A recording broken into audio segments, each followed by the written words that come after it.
Hey everyone! Tonight we embark on a fascinating journey through the shadowy alleyways of medieval myth. Before you settle in, please take a moment to like the video and subscribe.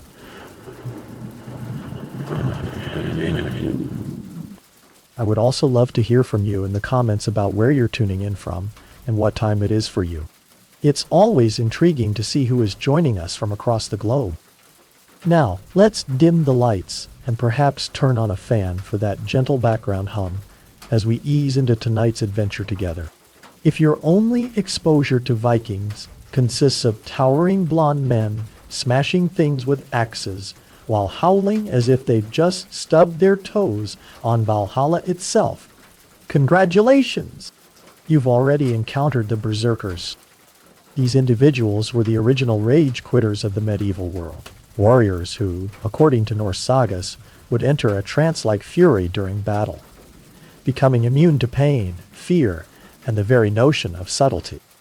For centuries, historians assumed that berserkers were merely poetic embellishments. After all, ancient texts tend to exaggerate. Dragons, sure. Magic swords, obviously. Men transforming into werebears mid-fight? Probably metaphorical, right? Well, not quite. Recent scholarship and archaeological digs have begun to connect some rather wild dots. First, let's discuss fashion. Several Viking graves have revealed animal pelts, particularly those of bears and wolves, buried alongside warriors. Coincidence? Perhaps. Or maybe they were into cosplay long before it became a trend. But then things took a turn for the stranger. Enter the mushrooms. Specifically, Amanita muscaria, the red and white spotted fungi you might recognize from fairy tales and Mario Kart. This mushroom isn't merely a Pinterest aesthetic. It's psychoactive. And yes, it grows in parts of Scandinavia. Consuming it doesn't just lead to vibrant visions. It can induce euphoria, disassociation, sweating, shaking, and an overwhelming urge to confront your neighbor's goat. Combine that with rhythmic chanting, fasting, and pre-battle rituals, and you've essentially got a chemically enhanced human tornado wielding a battle axe. Imagine arriving at a raider monastery only to be greeted by a shirtless man foaming at the mouth. Contemporary accounts from the enemies of the Vikings describe madmen who were impervious to wounds and utterly fearless. Some scholars even suggest that they bit into shields, not for defense, but to control their convulsions. You know, just your average Saturday night activities.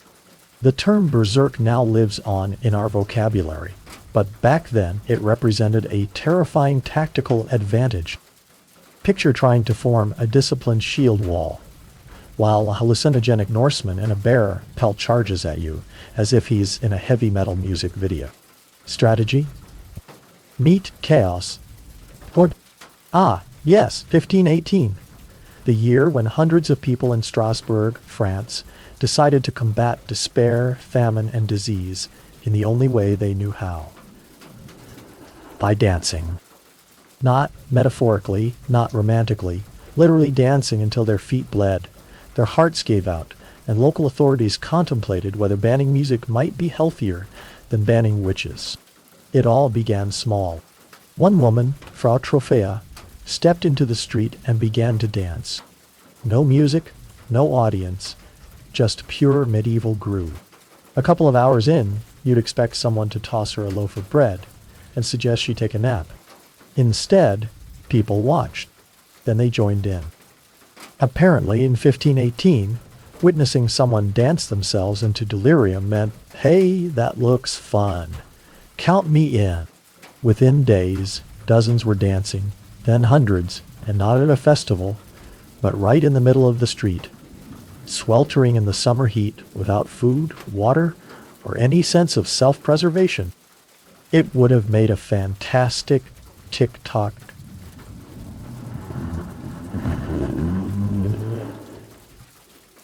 Minus the mass casualties. What's baffling is the response from city leaders. Instead of quarantining the dancers or bringing in doctors, They leaned into it. Literally. They hired musicians, built a stage, and encouraged the dancers to dance it out. That's right. Their cure for compulsive death dancing was to crank up the medieval bass. As you can imagine, that didn't work. Historians have long been divided on whether this was real or just another pious parable, from a time when leeches were considered medicine and astrology dictated career choices. However, numerous records, city accounts, church logs, personal letters confirm the same terrifying footnote. People danced involuntarily, and some didn't survive. So, what caused it? The leading theories are 1. Ergot poisoning, a hallucinogenic mold that grows on rye and can lead to convulsions, visions, and extremely poor life choices. Or 2. Mass psychogenic illness, essentially collective madness, sparked by stress, fear, and a lack of hobbies. Whatever it was, it transformed one city into a grim disco for an entire month. If there's a moral here, it's this. Medieval Europe didn't always burn witches. Sometimes it threw them a dance party. If there's one thing the medieval period excelled at, it was turning optimism into tragedy with breathtaking efficiency. Case in point, the Children's Crusade of 1212, a campaign that sounds like a Disney sequel but plays out more like a dark satire of human judgment. The legend goes something like this. A young shepherd boy in France, let's call him Stephen, because that was literally his name, claimed he received a divine message from Jesus. Not just any message, mind you, but one that instructed him to lead a peaceful army of children to the Holy Land. Not with swords, but with innocence, which, as it turns out, is not a useful weapon against trained soldiers and sea storms. Thousands of children joined him. Because why wouldn't you follow a teenage shepherd who said God told him to walk across Europe barefoot? Parents wept. Townspeople cheered. Bishops blinked slowly. And off they went, across mountains, down rivers, through towns, singing hymns, starving slightly, and occasionally getting arrested. It was a medieval school field trip, minus the chaperones and with significantly more divine hallucinations. The myth was long believed to be, well, a myth, something exaggerated in monkish writings to teach a moral lesson. Don't send your kids to Jerusalem without adult supervision. But over time, historians began to uncover a trail of documents, church records, royal decrees, city archives, all hinting that, yes, something did happen. And it involved a lot of very young, very idealistic feet. What happened to them? Well, depending on which version you read, the outcome ranges from tragic to, oh God, why? Some were turned away at the Alps, some likely died on the march, and others were tricked by unscrupulous merchants, loaded onto ships, and sold into slavery in North Africa. Not exactly the holy liberation they were promised. The Mediterranean wasn't so much parted for them as it was monetized. Today, scholars believe the movement wasn't entirely composed of children. Many were likely teenagers or poor peasants labeled as puri, the Latin word for both children and servants, because, of course, it was. But the mass delusion, the sincerity, the epic miscalculation, that part is real. Picture this. It's a quiet day in 14th century France. A pig escapes its pen, bites a child, and the villagers don't just butcher it or blame the nearest peasant. No, totally. They drag the pig to court, complete with a lawyer and a judge and a public trial. Because in medieval Europe, justice wasn't just blind. It was extremely imaginative. Yes, animals were actually put on trial. Not metaphorically, not symbolically, literally. They were assigned defense attorneys, sometimes imprisoned, and occasionally excommunicated. Nothing says rule of law like banishing a rooster from the church for laying an egg, which, by the way, they believed was laid by the devil himself. Because obviously, for centuries, people thought these stories were merely exaggerated folklore. Surely medieval scribes were just being poetic. adding a bit of flair to their otherwise monotonous lists of grain taxes and fish quota. But no, court records, actual parchment-bound proceedings, have been found all over Europe. One famous case from 1386 involved a sow in Falaise, France. She was found guilty of killing a child and was sentenced to death. She was dressed in human clothing, paraded through town, and publicly hanged. Because symbolism. Retribution. General medieval weirdness. Insects weren't safe either. In 1510, a group of French peasants sued a horde of weevils for destroying their crops. The court appointed a lawyer to represent the insects, presumably someone who had annoyed the judge recently.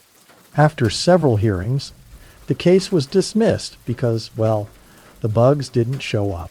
Classic defendant behavior. But here's the twist. This wasn't random insanity. To medieval minds, justice applied to all of creation.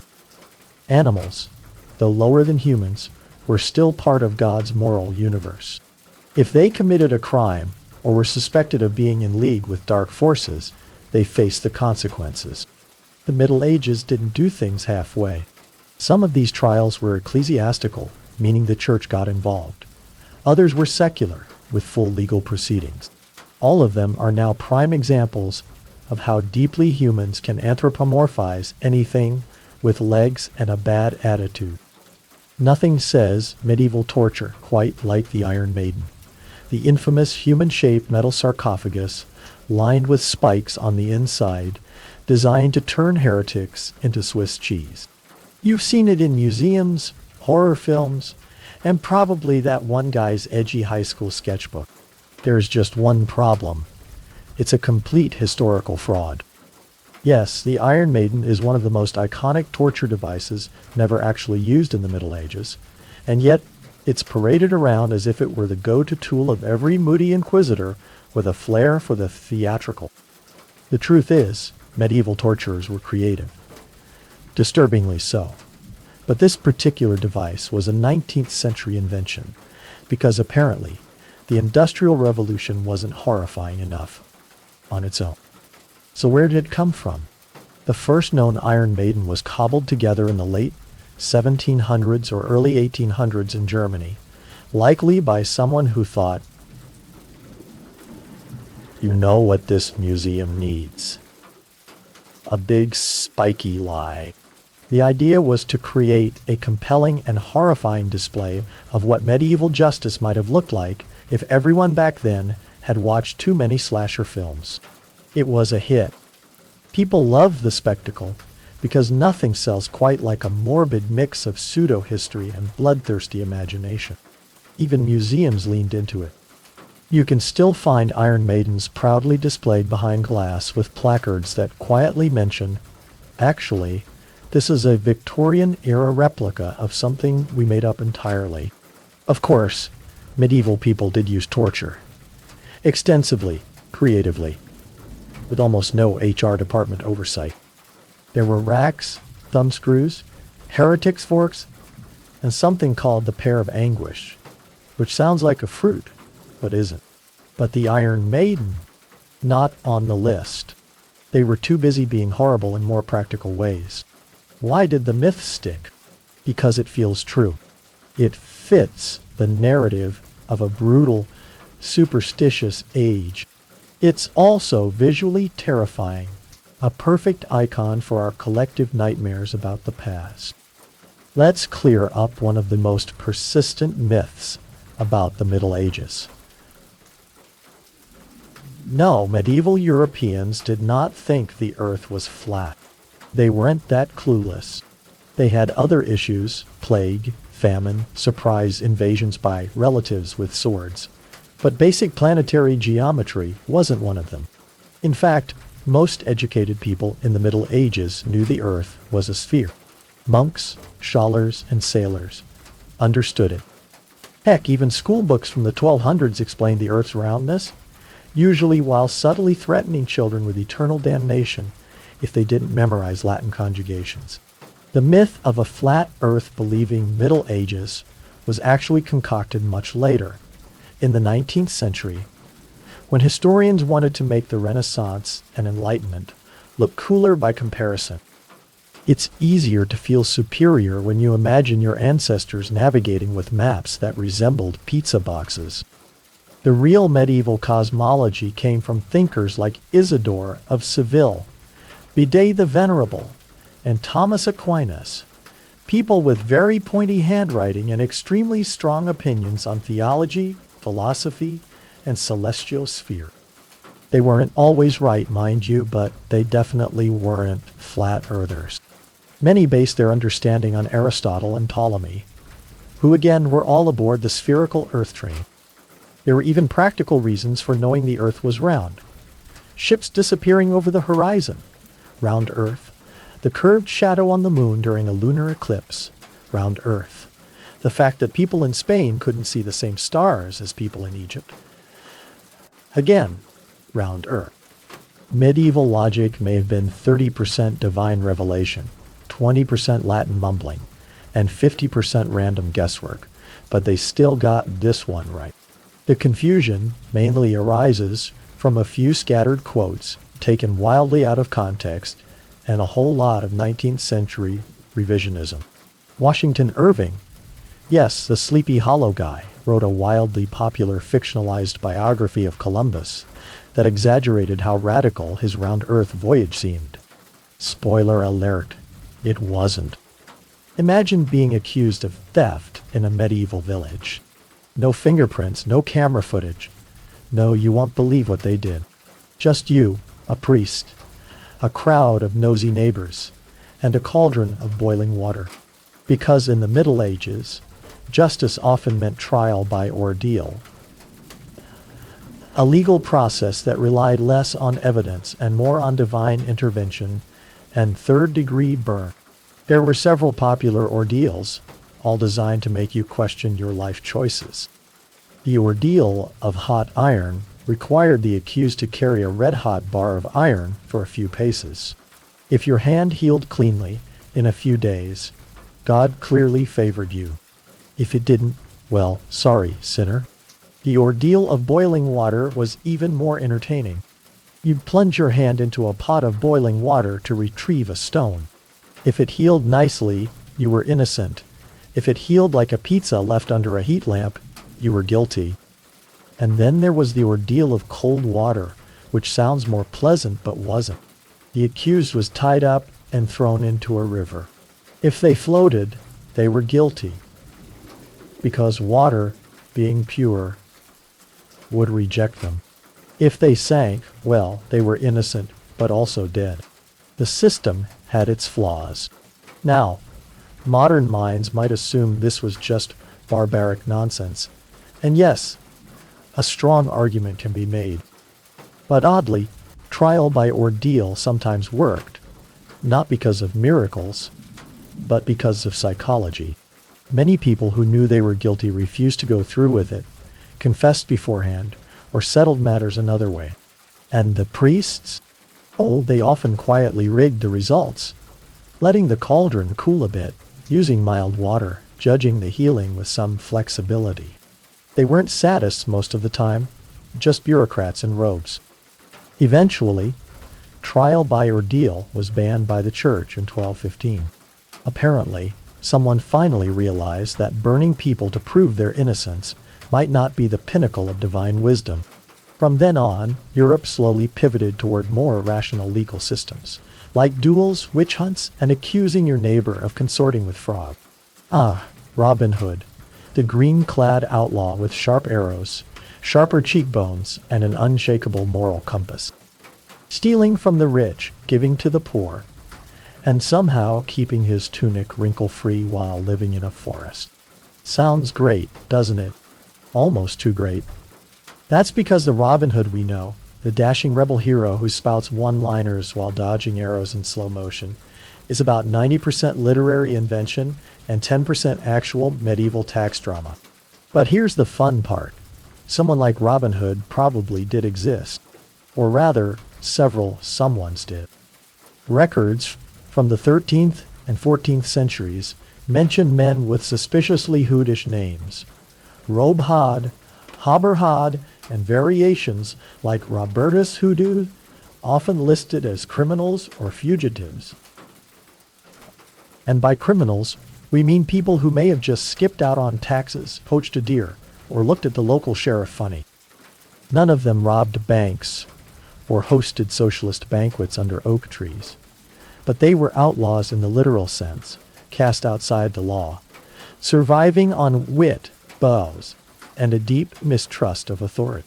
Over time, their stories merged into a composite legend, like a medieval version of fan fiction. If that fan fiction also involved lots of stabbing and plague. The earliest ballads about Robin Hood aren't exactly Disney-friendly either. In the 14th century versions, Robin is violent, short-tempered, and disturbingly fond of murdering monk. Maid Marian doesn't even make an appearance until later, and Friar Tuck would sooner throw you in a pond than listen to your sins. Still, the legend evolved. By the time of the Tudors, Robin Hood had morphed into a cheerful rogue with a heart of gold and suspiciously modern values about wealth redistribution. Because nothing says medieval England like 16th century political spin. Was there a real Robin Hood? Probably not one single person. But the conditions that birthed the myth, corrupt officials, hungry peasants, and forests just begging for cinematic lighting, were very real. When you hear Black Knight, you probably picture some brooding figure in dented armor, sulking in the shadows and monologuing about vengeance while lightning cracks behind him. Basically, a medieval Batman with worse dental hygiene. But in actual medieval history, the Black Knight wasn't a cackling villain or an edgy character from a Monty Python sketch. It was a real title.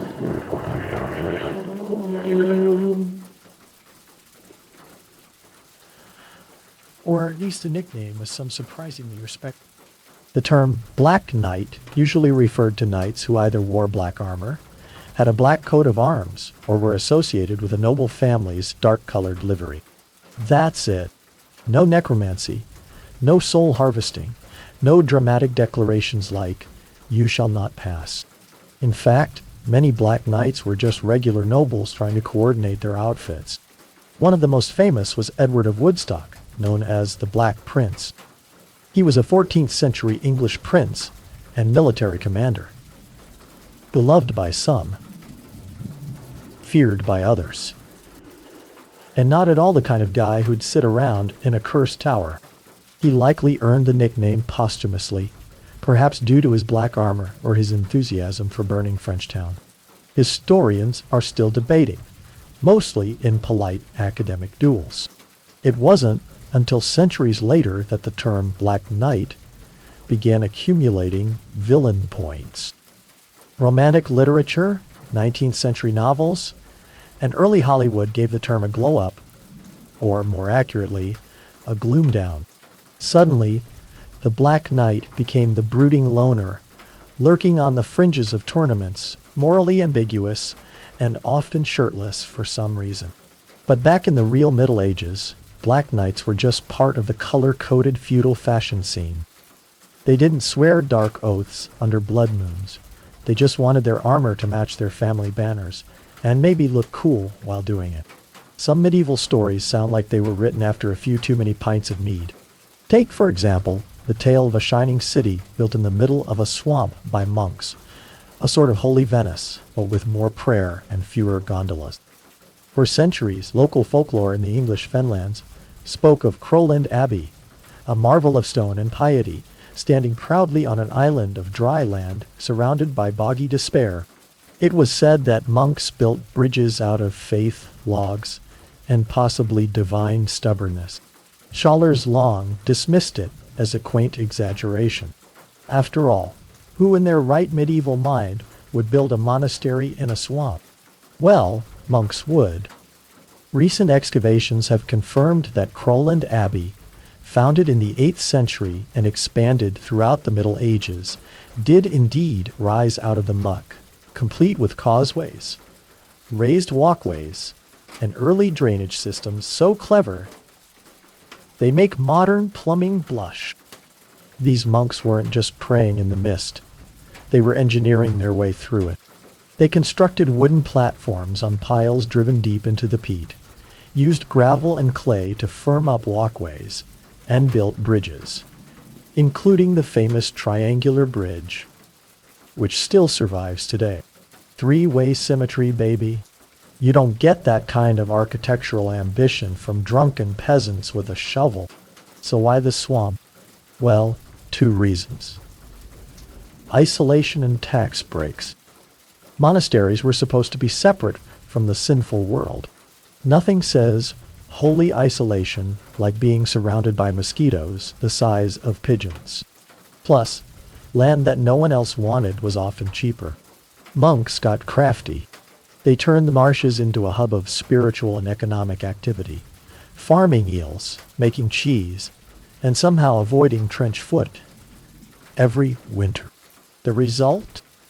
A real-life miracle of persistence, engineering, and mild dampness, one that confirms that even the strangest-sounding medieval legends might be hiding a soggy little nugget of truth. Ah, yes, Pope Joan, the mysterious woman who supposedly fooled the entire Catholic Church, rose through the ecclesiastical ranks, became pope, and then dramatically gave birth in the middle of a papal procession. You know, your standard medieval Tuesday.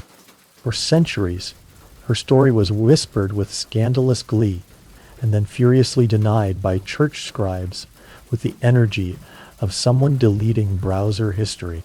Many modern historians have declared it medieval gossip, a cautionary tale cooked up by monks who really didn't want women near the altar. But here's the thing. Recent re-evaluations of medieval texts, art, and papal timelines have made some historians raise an eyebrow, and not in a sarcastic way. The earliest detailed versions of Joan's story appear in 13th century chronicles, but there are earlier hints. For example, the 11th century chronicle of Mariana Scotus lists an unnamed pope between Leo IV and Benedict III, a suspicious gap where Pope John supposedly reigned. Coincidence? Or just a medieval clerical error? Pun unavoidable. Then there's the odd tradition of the sedia sterceraria, a throne with a suspiciously hollowed-out seat used during papal enthronements. Some believe it was designed to check that the new pope had the appropriate holy plumbing. Historians dismiss this as symbolic tradition. But really, if your throne has a built-in gender inspection feature, maybe you're protesting too much. Art complicates things further. Some medieval tarot decks and church murals feature a female pope figure. Was it Joan? Or just the Middle Ages being weird again with symbolism? Hard to say. Medieval art wasn't exactly subtle. It's the same genre that put dragons next to saints and occasionally drew horses with human feet. So what do we make of Joan? A real figure erased from history? A medieval urban legend? A proto-feminist fever dream? The answer may lie somewhere in between. While there's no definitive proof she existed, there's also no smoking papal decree that debunks her. Just a lot of very anxious-looking church historians from the 14th century onward who seem desperate to change the subject. And if she did exist, she pulled off the greatest medieval disguise ever and had the worst gender reveal party in history. The myth goes like this. The reason Friday the 13th is considered unlucky has nothing to do with spilled salt or broken mirrors. It all goes back to the dramatic downfall of the Knights Templar. Unlike most scary campfire tales, this one actually has a historical backbone, and a sword, and a very angry French king. Let's rewind to October 13th, 1307, a Friday naturally, when King Philip IV of France decided he was done being broke, and slightly jealous of a secretive military religious order that had more land, more money, and frankly, better capes than he did. With the subtlety of a toddler flipping a board game, Philip ordered the mass arrest of the Knights Templar. Across France, hundreds were seized, tortured, and accused of crimes that ranged from spitting on the cross to worshipping a mysterious bearded head, which medieval relics is honestly not that weird.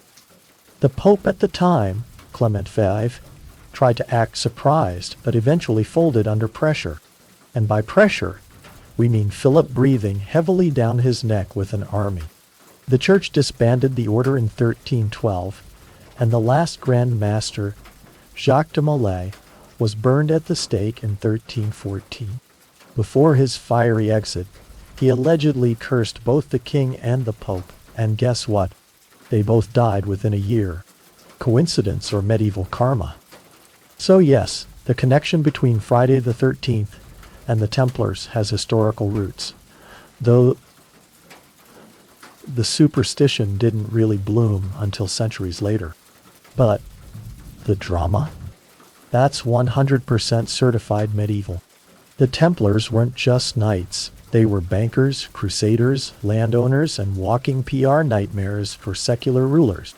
Their downfall wasn't caused by heresy. It was caused by debt. Philip owed them a lot of money, and nothing clears a tab like a few strategic executions and a smear campaign. When you think of medieval surgery, chances are you picture a bearded man with questionable hygiene sawing off limbs with a kitchen knife while screaming, "God wills it."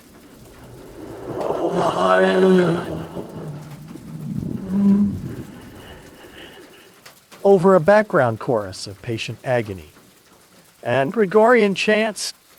And honestly, that happened more than once. But here's the twist. Not all medieval medicine was utter madness. Some of it actually worked. No, seriously. Recent analysis of 10th to 14th century medical manuals and archaeological remains shows that medieval surgeons weren't complete sadists wielding a hacksaw and a prayer. In fact, they were surprisingly competent at wound care, trepanation, and even cataract surgery, with tools that looked like they were designed by a blacksmith on a budget. Take trepanation, the act of drilling a hole in your skull to relieve pressure, cure headaches, or release those pesky demons. Because why trust Tylenol when you can ventilate your brain? Archaeological evidence shows patients survived these procedures at decent rates, their skulls displaying signs of healing. So, not just a medieval lobotomy, more like a last-ditch effort with a decent follow-through.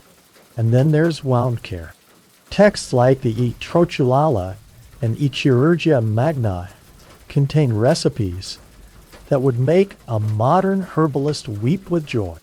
Honey, an antiseptic. Wine, a disinfectant. And linen bandages were all used. Not quite penicillin, but honestly better than the rub mud and hope approach often credited to the era. Even dental work wasn't all pliers and screaming. Some surgeons used gold wire to secure loose teeth. Granted, medieval toothpaste was mostly charcoal and regret, but hey, they tried. Yes, there were leeches and urine analysis, and yes, if you had a suspicious mole, someone might call it a sign of witchcraft and light you on fire. But overall, if you avoided the plague, war injuries, and humor imbalances, you had a fighting chance with a halfway decent barber surgeon. Of course, this doesn't mean medieval hospitals were soothing wellness spas. They were more like chaotic monasteries with a prayer budget, a bone sore, and a lot of yelling. But the myth that all medieval medicine was blind guesswork isn't entirely fair. Sometimes medieval doctors knew what they were doing. Call it a sign of witchcraft and light you on fire. However, if you managed to avoid the plague, war injuries, and humor imbalances, you stood a fighting chance with a halfway decent barber surgeon. Of course, this does not imply that medieval hospitals were soothing wellness spas. They resembled chaotic monasteries with a prayer budget, a bone sore, and a lot of yelling. Yet, the myth that all medieval medicine was blind guesswork is not entirely fair. Occasionally, medieval doctors knew what they were doing. At other times, they were simply winging it with holy water and optimism. But credit where it's due. Some of those patients actually walked out with all their limbs still attached. Let's debunk one of the most stubborn medieval myths, the notion that everyone from the 5th to the 15th century wandered around like stinky, unwashed potatoes wrapped in wool. Contrary to this pungent stereotype, many medieval people were not only aware of personal hygiene, but they were downright fussy about it. Archaeological digs and manuscript evidence suggest that bathing, grooming, and the use of scented oils were not only common, but also part of a decent person's weekly routine. Now, did they shower twice a day and exfoliate with apricot scrubs? Absolutely not. However, they did use soaps made from animal fat and ashes. Earthy tones. Many households had wooden tubs filled with hot water for a nice soak, assuming you had a servant to haul it in, and you didn't live in a drafty shack. And don't even get me started on the public bathhouses, especially in places like medieval Paris, London, and the Islamic caliphates, where shared steamy bathing was both a social activity and a way to avoid smelling like old cheese. Some bathhouses even had separate rooms for men and women. And yes, it sometimes got a little too social, which is why a few church leaders began to side-eye the whole bathhouse industry. But hygiene was not solely about water and soap. People trimmed their nails, cleaned their ears, and plucked their armpit hair with terrifying enthusiasm. Monks adhered to strict grooming rituals. Nobles had perfumed gloves and tooth powders made from burnt rosemary and crushed shells, which probably didn't whiten your teeth, but at least made it smell like you tried. So how did the myth that everyone was dirty and smelled like fermented onions begin? It likely stems from post-medieval bias, particularly from the Renaissance and Enlightenment eras, during which writers loved to dunk on the Dark Ages to make themselves feel more, well, enlightened. Add in a few 19th century illustrators who never met a dirty peasant trope they didn't love, and voila, stinky medieval meme unlocked. To be fair, if you were a serf working 14 hours in a dung-filled field, you probably didn't end the day smelling like lavender and ambition. However, the blanket assumption that no one in the Middle Ages knew how to wash their armpits is officially debunked. So yes, medieval people bathed. Not daily, not always alone, but bathed nonetheless. No, this isn't a deleted Monty Python sketch. In certain parts of medieval Europe, people accused of crimes were subjected to something called the trial by consecrated bread, or the ordeal of the morsel, for those of you with a flair for ominous baked goods. Here's how it worked.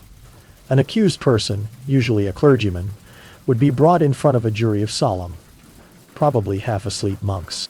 They would then be handed a small piece of holy bread, yes, blessed, God-approved bread, and asked to chew and swallow it. Sounds simple, right? Like communion with steaks. The twist? If the accused choked, gagged, or appeared generally nervous while eating the bread. Boom. Guilty. Not just, you seem suspicious guilty. We're talking God himself is now involved, and he clearly thinks you're shady, guilty. This method was based on the belief that divine power would physically prevent a liar from swallowing the body of Christ. Apparently, celestial justice had a direct line to your esophagus.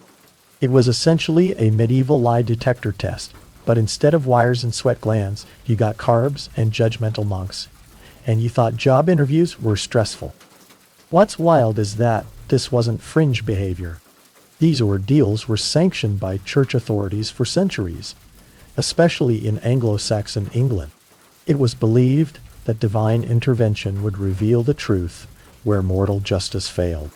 And because nothing says fair trial, like giving a dry cracker to a terrified man and hoping he doesn't have acid reflux, eventually even the church realized this was getting a little silly. In the early 13th century, Pope Innocent III, who sounds like he should have been innocent, but really wasn't, banned clergy from participating in ordeals altogether. That effectively shut the whole operation down. No monks, no magic bread. But the fact that this happened at all, totally real. It wasn't metaphor. It wasn't satire. It was bureaucracy baked.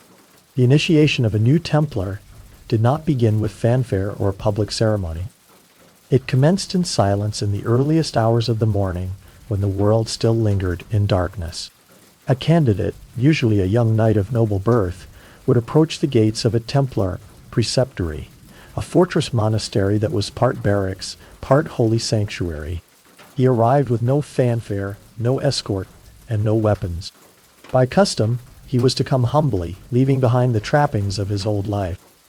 His sword, shield, armor, and even his family name would mean little inside those walls. To join the order was to sever ties with earthly glory. The gatekeeper admitted him into a courtyard still shadowed by torchlight. The air was thick with a strange mix of anticipation and dread. Here, silence was enforced. He was forbidden to speak until spoken to. Brothers of the temple guided him into the chapel, the heart of the ritual. Unlike the grand cathedrals of Christendom, a Templar chapel was often stark and bare, with flickering lamps casting long shadows across stone walls, while relics, splinters of the true cross, bones of saints, and holy icons were arranged upon the altar. The setting was designed to impress upon the initiate that he was stepping into a realm where the sacred outweighed the worldly. The brothers assembled in solemn ranks, their white mantles marked with the blood-red cross. The candidate stood alone before them, a solitary figure beneath their watchful gaze. Every movement was deliberate, every moment choreographed to remind him that he was no longer an individual, but a servant of a larger divine cause. Even the air seemed heavy, filled with an unspoken question. Was he truly ready to abandon everything? The dawn light began to creep through narrow slits in the chapel walls, illuminating the altar as the candidate was led forward. His journey had begun not with battle, but with surrender. Before him lay not an enemy, but an order that demanded absolute devotion. He was not there to prove his strength with the sword, but to demonstrate humility before God and obedience to the Master. This was the threshold, the last breath of his old life, and the first step into the secretive brotherhood of the Knights Templar. The candidate's first true trial was not of sword or shield, but of his own heart. After being brought into the chapel, he stood before the master of the temple, who presided over the ritual like both judge and father. Around them, the brothers formed a living wall of silence, their eyes fixed on the man about to renounce his past life. The questioning began with ritual formality. The master would ask the candidate whether he came of his own free will, without coercion or deceit. This was not mere rhetoric. The Templars demanded certainty. A man who joined unwillingly could not be trusted, and a man who sought the order for selfish gain was worse than useless. He was asked, "Do you desire to enter the company of the poor fellow soldiers of Christ, and to serve God all the days of your life?" The questions grew sharper, designed to pierce through pride and uncover hidden motives. Did he owe debts? Was he married or bound by promises to women or lords? Did he carry obligations that would conflict with his new vows? Any hesitation in answering could spell rejection. The Templars sought men unencumbered by divided loyalties, for a divided man could not fight with a pure heart. Then came the questions that tested courage. The master warned him that the life ahead would not be easy. You will know no ease, no wealth, no luxury. You will be called to hunger, to hardship, and to death in the service of Christ. The candidate was reminded that he would wear a simple robe, eat plain food, and surrender any personal possessions. He would obey commands without hesitation, even unto death. This was not romantic knighthood. It was discipline bordering on monastic severity. If the candidate faltered, this was the moment to turn back. Many did. The ritual allowed a man to walk away before making the oath, sparing both him and the order from later regret. But if he stood firm, the master pressed him once more. Do you still wish to remain? A resolute answer marked the difference between a mere visitor and a brother in arms. This questioning was not meant to humiliate but to refine. It stripped away illusions and forced the man to confront the weight of his choice. Only when his answers satisfied the master and the assembled brothers did the ritual move forward. He was now on the very edge of binding himself, not just to an army, but to a holy cause that claimed his soul as much as his sword. Once the candidate had proven his resolve through questioning, the ritual moved into its most sacred phase, the taking of vows. Unlike secular knighthood, which emphasized honor, wealth, and lineage, the Knights Templar demanded the opposite. The initiate was asked to renounce not only earthly pleasures, but also his very sense of independence. The first vow was poverty. Standing before relics of the saints and the cross, he declared that he would own nothing personally. Any wealth, land, or inheritance he possessed would be surrendered to the order.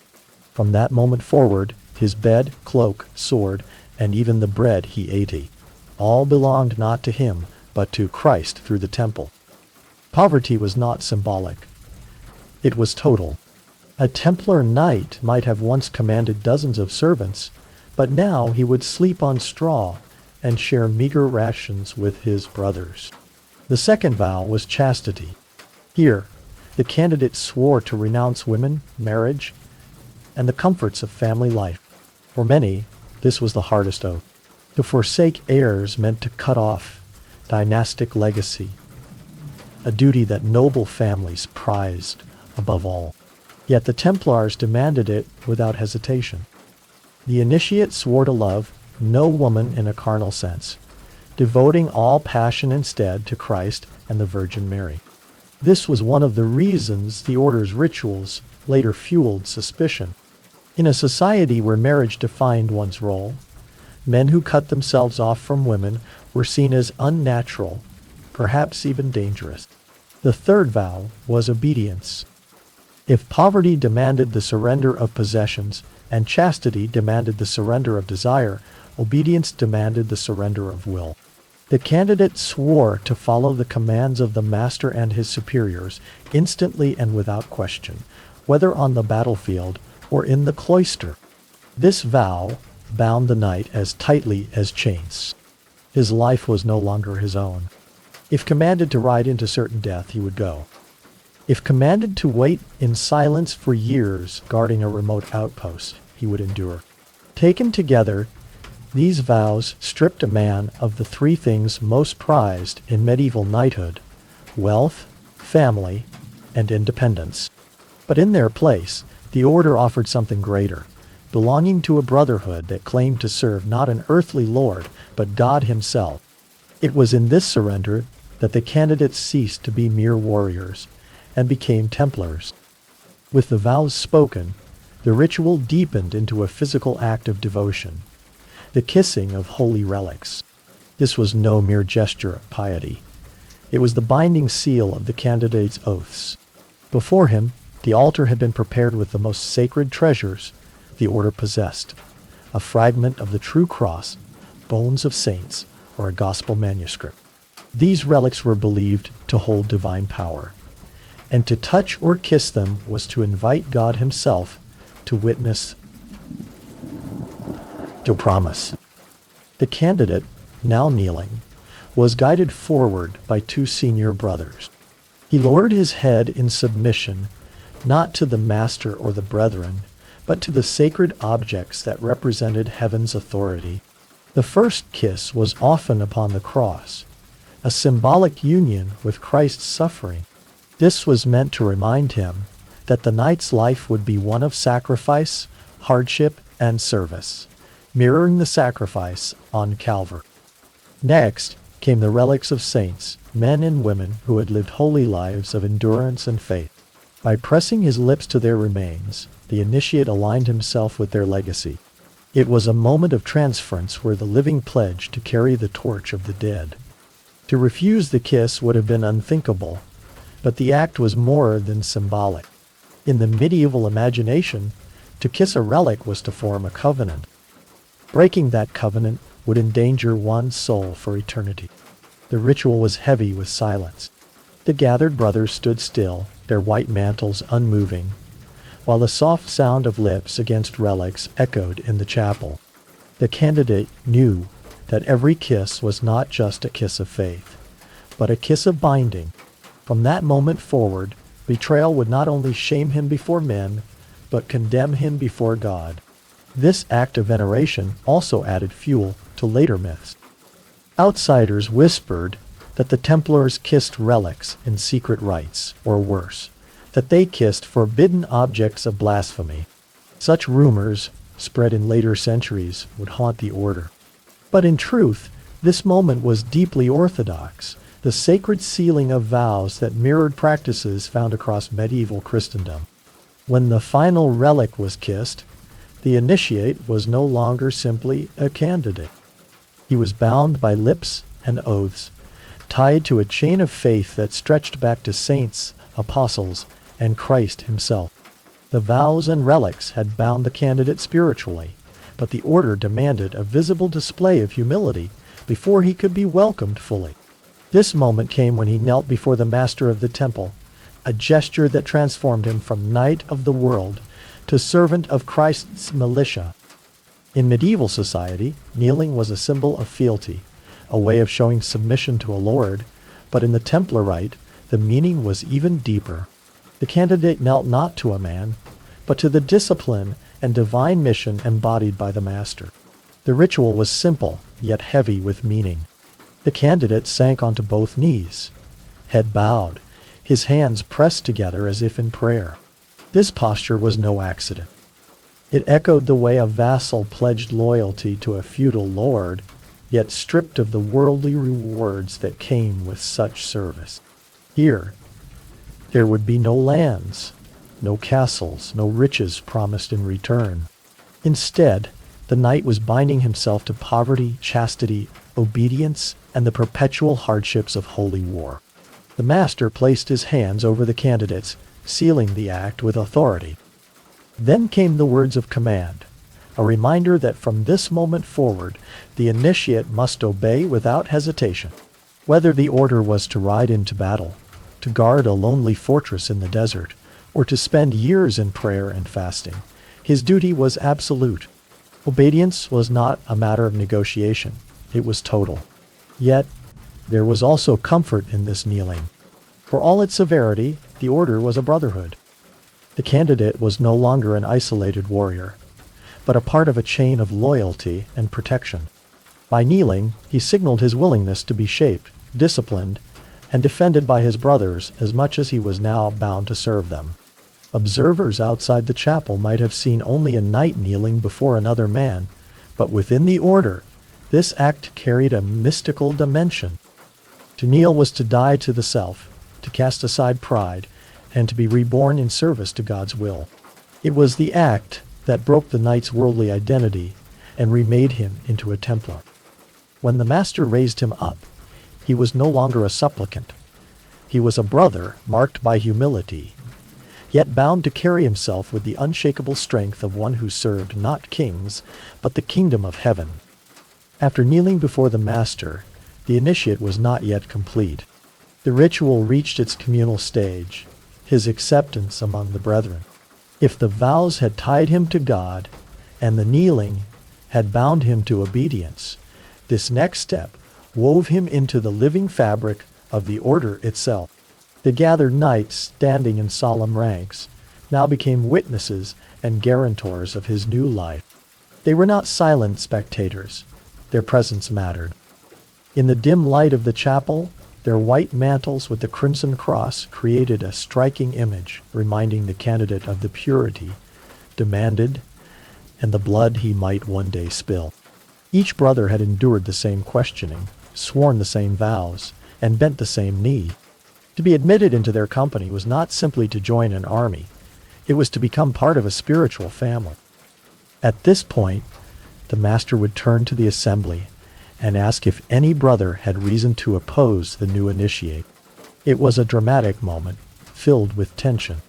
If someone knew of a hidden sin, an unresolved oath, or a dishonorable act from the candidate's past, he was bound to speak.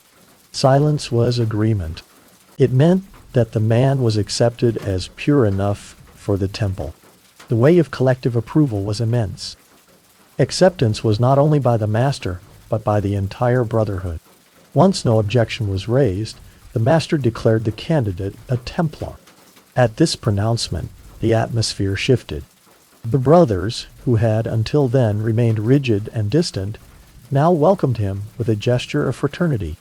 Some rituals mention the kiss of peace, where each knight greeted the new brother with a kiss on the cheek, a sign of spiritual kinship.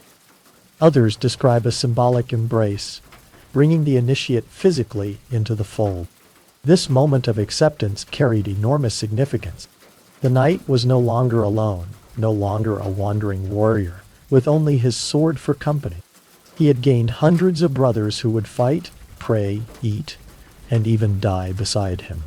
Yet the secrecy surrounding these rites, especially the kiss of peace, fueled later rumors that the Templars harbored strange, even heretical practices. Outsiders, excluded from the chapel, imagined sinister oaths and blasphemous acts.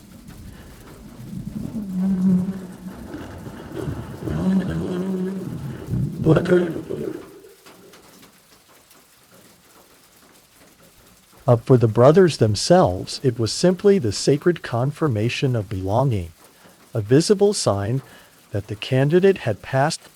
The culmination of the initiation was marked by a transformation so simple yet so profound that it became the most enduring symbol of the Knights Templar, the investiture with the white mantle. For a medieval knight, clothing was never just fabric. It declared rank, wealth, and allegiance.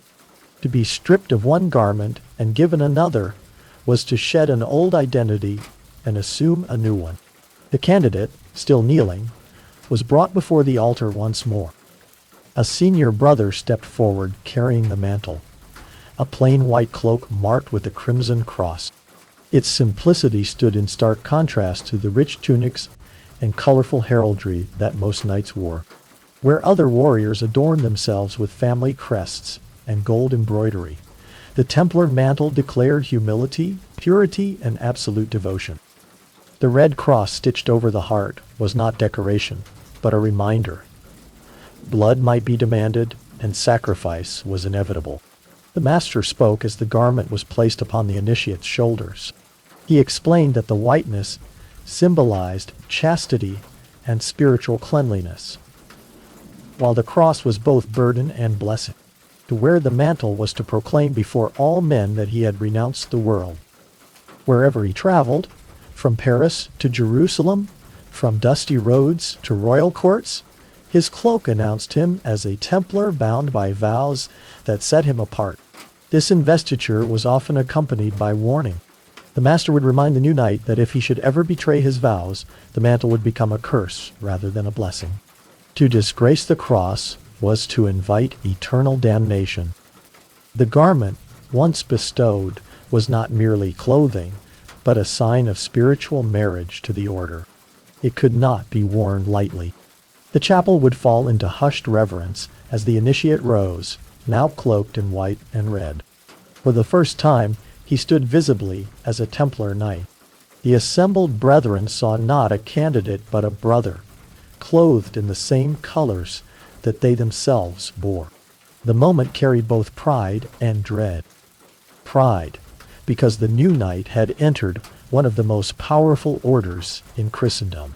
Dread, because from this day forward, every step, every battle, every prayer, and every breath would be lived under the shadow of that red cross. The mantle was glory and burden entwined. No initiation was complete without a meal, not a lavish feast, but a communal table where the new knight took his place among his brothers for the first time. In medieval society, to eat together was more than sustenance. It was a declaration of kinship. For the Templars, whose lives were ruled by discipline, the shared meal carried profound symbolic weight. The banquet was modest, reflecting the vow of poverty. There were no golden goblets, no extravagant dishes dripping with spice, and no musicians to provide entertainment. Instead, the knights sat shoulder to shoulder at long wooden tables, eating plain fare, bread,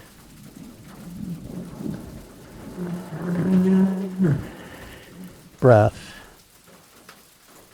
Beans, perhaps roasted meat if available. Each portion was measured, and indulgence was forbidden. The silence of the earlier ceremony gave way to murmured prayers and quiet conversation, the steady rhythm of spoons against bowls. For the new initiate, this was the first test of belonging. He was no longer an outsider standing before the order, but a brother at their table. By eating the same food, drinking the same watered wine, and following the same rules, he stepped fully into the rhythm of Templar life. Here, there were no noblemen or peasants, no sons of lords or commoners, only brothers bound by vows. The equality of the table was one of the order's greatest strengths. The master or senior officers often used this moment to remind the initiate of the rules that governed meals. Conversation was limited and focused, often revolving around scripture, discipline, or practical matters of the campaign. Excess was forbidden. Even gestures of greed, such as reaching too quickly for food, could bring reprimand. The meal itself was a continuation of the vows. Simplicity, obedience, and humility played out in the act of eating. This banquet also had a spiritual layer. To break bread together was to echo the Last Supper, the fellowship of Christ and his disciples. Just as the knights had sworn oaths before relics, now they confirmed their unity through shared sustenance. The initiate, tasting the plain bread and wine, knew he was bound to these men, not just in battle, but in daily life, in hunger, and in prayer. By the time the meal ended, the new knight had fully crossed the threshold. He had been questioned, tested, bound by oaths, and now nourished by the same food as his brothers. What remained was the final blessing, the sealing of his place in the spiritual army of the temple. The last stage of the initiation was both solemn and uplifting, the final blessing that sealed the knight into eternal brotherhood. Everything that had come before, the questioning, the vows, the kneeling, the relics, the mantle, and the meal, led to this culminating act. Now, before God and his brethren, the initiate was consecrated as a full Templar. The chapel grew still once more. The master stood before the new knight, lifting his hands in blessing. Words of prayer were spoken, invoking Christ, the Virgin Mary, and the saints as witnesses to the vows just taken. This blessing was not symbolic, but binding. The initiate was believed to be spiritually marked, set apart from the rest of Christendom. No longer a free knight of the world, he was now a soldier of Christ, sworn to defend the faith until death. Some accounts suggest that the blessing also carried a warning. The master reminded the new brother that to break his vows was to betray not only the order, but God himself. Damnation, both earthly disgrace and eternal punishment, awaited those who faltered. It was a sobering reminder that this brotherhood was not something to be entered lightly. Once bound, there was no release, only life in service or death in disgrace. After the blessing, the brethren together recited prayers, surrounding the new knight in a chorus of Latin chants. The effect was overwhelming, the sound of voices echoing against stone walls, a wave of devotion that swept him into the rhythm of the order. For the initiate, it was both a farewell to the life he had left behind and a welcome into something eternal. At last, the master declared him a brother of the temple. A murmur of approval moved through the ranks. The knights approached, offering the kiss of peace or the clasp of hands, small gestures that carried enormous weight. With these, he was no longer an outsider, but one of them, bound to fight, pray, and die alongside them. When he stepped out of the chapel, clothed in white and bearing the red cross, the world would see only a knight. But within the order, he was something greater, a man transformed, consecrated, and forever bound by vows of loyalty, sacrifice, and faith. His life was no longer his own. It belonged to the temple and to God. In the bustling streets of Pompeii, Where merchants called out their wares and carts rattled over stone roads, there stood a building unlike any other, the Lupanar, the city's most notorious brothel. To the casual visitor, Pompeii might appear as a model Roman town, with its forum, temples, public baths. However, woven into that same fabric of daily life was the open trade of sex. Not hidden, not whispered about, but displayed with the same practicality as bread or wine. The Lupanar was the centerpiece of this trade, an institution as much a part of Pompeii's economy as its markets. The very name Lupanar reveals how Romans viewed its function, derived from the Latin word lupa, meaning she-wolf. It was a slang term for prostitute. Just as a wolf prowls the wilderness, these women were imagined as prowling for clients. Yet in reality, it was the customers who prowled the city, following carved phallic symbols etched into paving stones and walls that literally pointed the way to the brothel's doors. For a Roman man, whether soldier, sailor, or merchant, there was little secrecy in such pursuits. Pompeii wore its sexuality openly, and the Lupanar made no attempt to hide its purpose. From the outside, the building was ordinary, blending with the other stone structures around it. But step through its narrow entrance, and you entered a different world. The air was heavy with the smell of oil lamps, cheap wine, and bodies pressed into small stifling rooms. The voices of clients bargaining, the laughter of women trained to seduce, and the scrawled graffiti of past visitors all testified that this was not a place of fleeting use. It was a social hub, a regular stop in the daily rhythm of Roman men. Unlike temples which promised divine ecstasy or taverns which promised escape and drink, the Lupanar promised immediate physical satisfaction. It was, in many ways, a theater of desire, where the performance never stopped.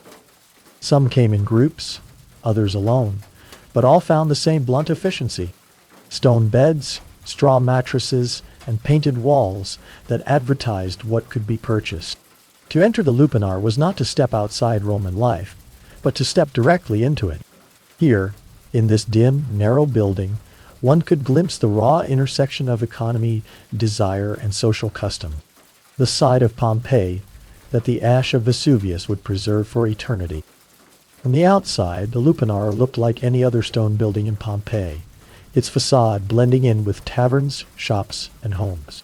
But once inside, its architecture revealed a singular purpose: efficiency in the service of desire. Unlike lavish Roman villas decorated with mosaics and atriums open to the sky, this brothel was built with narrow corridors, cramped chambers, and a dark intimacy that left little space for lingering.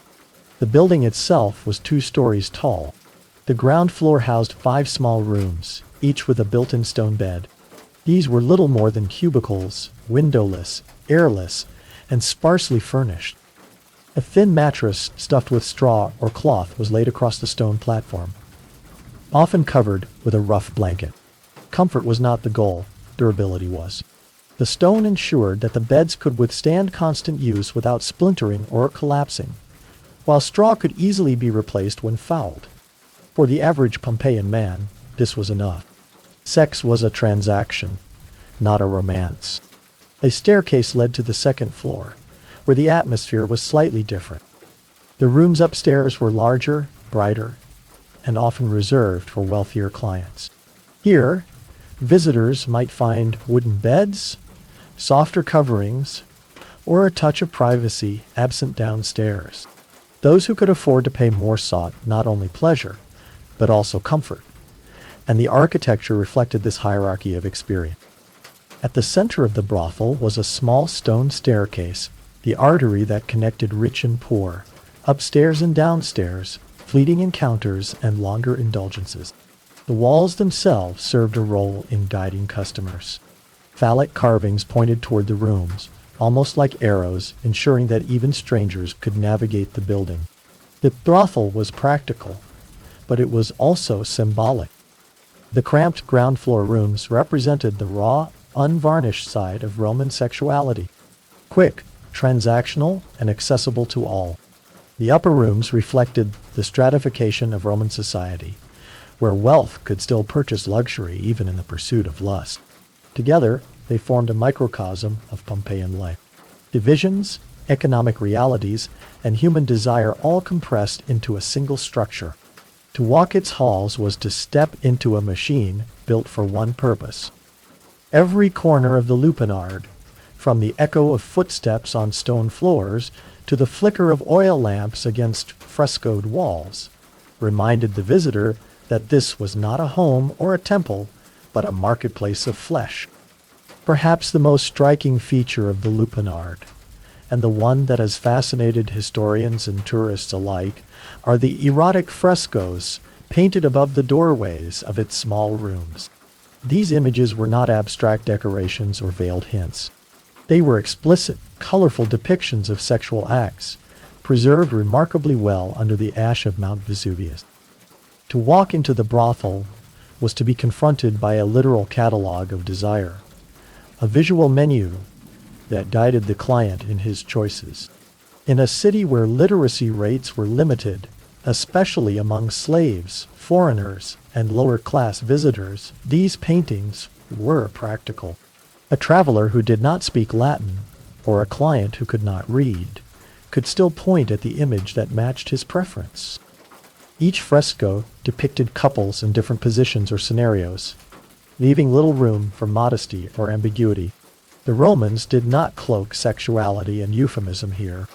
They displayed it with the same matter-of-fact clarity as a baker displaying loaves of bread. The placement of these frescoes also carried symbolic weight.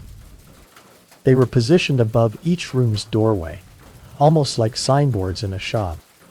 Some scholars argue that they functioned as advertisements for what might be available inside, while others believe they were more general illustrations meant to inspire arousal. The effect was unmistakable.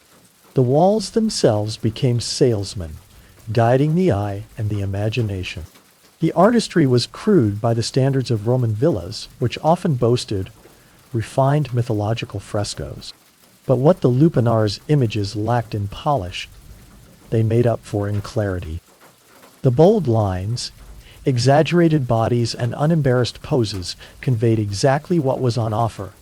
And unlike the subtle eroticism found in elite homes, these frescoes were unashamedly transactional. They existed to facilitate business. Interestingly, these menus may also have functioned as a form of regulation. By displaying a range of acts openly, the brothel standardized expectations, ensuring that both client and prostitute understood the terms. This efficiency reduced disputes, much like a tavern posting prices for wine. For archaeologists, the frescoes are more than titillation. They provide rare insight into the sexual economy of Pompeii, revealing not only the practices, but also the attitudes of a society where desire was commodified. They remind us that the lupanar was not a hidden den of shame, but an openly advertised marketplace of pleasure, where walls spoke louder than words. Behind the painted walls and stone beds of the lupanard were the women themselves, the central figures of Pompeii's sex trade. Their lives were harsh, their labor relentless, and their status almost always marginalized. Unlike the courtesans of later European history, the prostitutes of Pompeii were rarely free women choosing this profession. Most were slaves, purchased or captured from distant provinces, brought into the city as commodities in the same way as grain, wine, or olive oil. The lupanards' women came from across the Roman Empire: Gaul, Greece, Syria, North Africa, all. Their foreign origins were sometimes advertised as exotic attractions, appealing to clients who desired novelty.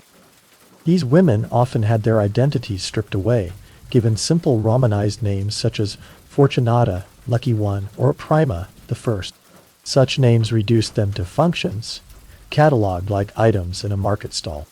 Their daily existence was grueling. From morning until late at night, they worked in tiny, airless rooms, often servicing multiple clients in succession. Payment was collected quickly, usually a single coin, sometimes the equivalent of a loaf of bread. said, said. The women kept almost nothing for themselves. Earnings were claimed by the brothel's owner. Even their bodies were not truly their own, subject to the demands of strangers and the rules of the establishment. Yet within this bleak reality, traces of individuality survive. Graffiti scratched onto the walls of the lupanar preserves snippets of the women's voices, boasts names, and even playful remarks left for future clients to read. Some inscriptions reveal pride and others bitterness at exploitation.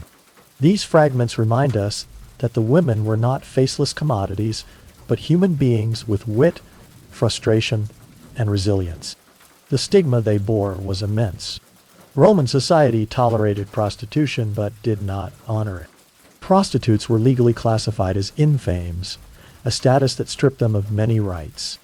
They could not marry respectable citizens, inherit property, or participate fully in civic life. The brothel gave them visibility, but not dignity.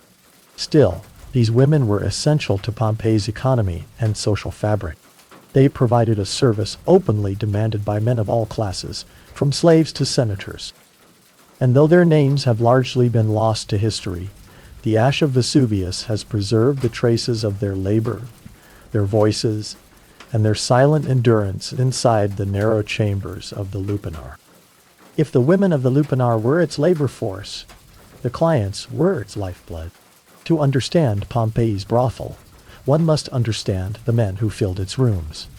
Contrary to the assumption that prostitution was the indulgence of only the poor or desperate, the lupanar's clientele spanned all ranks of Roman society, from slaves with a single coin in hand to merchants fresh from trading voyages, from soldiers stationed nearby to local elites seeking anonymity, all passed through its narrow doorway. The affordability of services made the brothel accessible to nearly everyone. A visit could cost as little as a single ace, roughly the price of a loaf of bread. This meant that even the lowest laborer could purchase a moment of pleasure. For wealthier patrons, the upstairs rooms offered more comfort, a softer bed, and perhaps the illusion of exclusivity. Yet the act itself remained the same. Quick, transactional, stripped of romance. Graffiti scrawled across the walls reveals not only the presence of clients, but also their personality.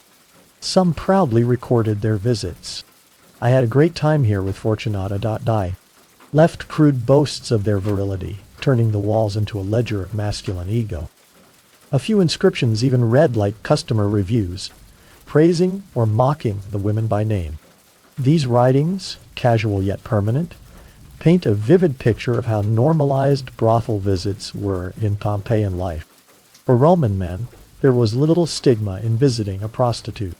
Married men often sought out the lupanar without shame. Fidelity was expected from wives, not husbands. Roman law and custom viewed sex with prostitutes as acceptable, even practical. It provided an outlet that, in the eyes of many, protected respectable women from male appetites. Thus, the brothel became not only a place of pleasure, but also an institution that reinforced the double standards of Roman morality. At the same time, the lupanar offered more than just physical release. It was also a social space, a place where men could drink, boast, and carve their names into eternity. It functioned as part tavern, part club, and part stage for performances of masculinity. In a world where status and reputation defined identity, leaving a mark on the walls of the brothel was, for some men, as important as leaving one on the battlefield. The clients of the lupanard were not a hidden subculture. They were Pompeii itself. The traders, soldiers, and citizens who made the city thrive, and who saw no contradiction between civic duty and nightly indulgence. If the frescoes of the lupanard were the official advertisements, the graffiti carved and scratched into its walls were the unofficial commentary. A chorus of voices echoing through time.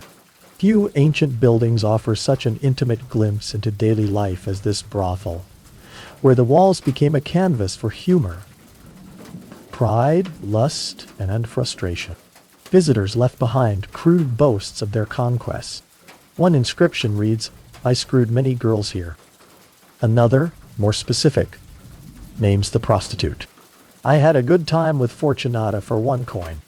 These graffiti blur the line between casual bragging and customer reviews, giving us a rare sense of how men spoke of their experiences in unfiltered honesty. Some comments even praise or criticize the women's skills, making the Lupanar's walls one of the earliest forms of public rating system. But not all graffiti came from clients. Some of the women themselves inscribed their names or brief statements, reclaiming a voice in a place where their lives were otherwise controlled. These scribbles often reveal pride, wit, or defiance. One woman etched her name beside a heart, a reminder that even in the harshest conditions, individuality could not be erased. For archaeologists, these markings are invaluable, transforming faceless workers into real human beings who laughed, loved, and endured. Other graffiti reveal the social mix of the brothel. Soldiers scrawled crude drawings of shields or phallic symbols.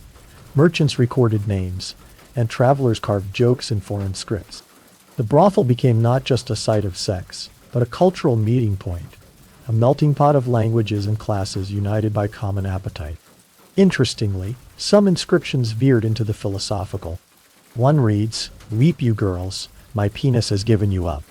Now it pursues men's behinds. Crude humor perhaps, but also a playful declaration of identity in a society that tolerated a wide range of sexual expression. These walls captured it all: bragging, mockery, wit, and even glimpses of vulnerability. The Lupanards' graffiti are more than vulgar doodles. They are a living archive of Pompeii's humanity, voices of men and women who never expected to be remembered. Unlike the polished frescoes meant to seduce the eye, the graffiti spoke the raw language of the street. Today, they remind us that ancient people were not statues or myths, but flesh and blood humans who left their marks, literally, for history to find. The Lupanard was not just a house of pleasure, it was a business tightly woven into Pompeii's urban economy. In a city teeming with merchants, sailors, and travelers, the brothel operated with the same pragmatism as a bakery or tavern. Its success depended on accessibility, affordability, and a steady flow of customers. And like any well-run enterprise, it catered to both the common man and the wealthy elite. Prices were shockingly low. Inscriptions suggest that a visit could cost as little as the price of a loaf of bread. For a single coin, a soldier or laborer could secure a few moments in one of the ground floor cubicles. The upstairs rooms, reserved for wealthier patrons, commanded higher fees. Here, comfort could be bought. Wooden beds instead of stone, softer blankets, perhaps more privacy. Yet even in these rooms, the encounter remained transactional, stripped of sentiment. The money collected did not stay with the women. Most of them were slaves, and their earnings went directly to the brothel's owner, who might have been a wealthy Pompeian citizen running multiple businesses. In some cases, freed women could work independently, paying a cut of their profits to the manager. But for the majority, the Lupanar was simply another cog in the machinery of Roman slavery. Their bodies a commodity, their labor a profit stream. The scale of business was considerable. With 10 rooms, constant traffic, and low prices, the brothel could serve dozens of clients daily. Multiply that by weeks, months, and years, and the Lupanar becomes not just a building but an engine of steady income.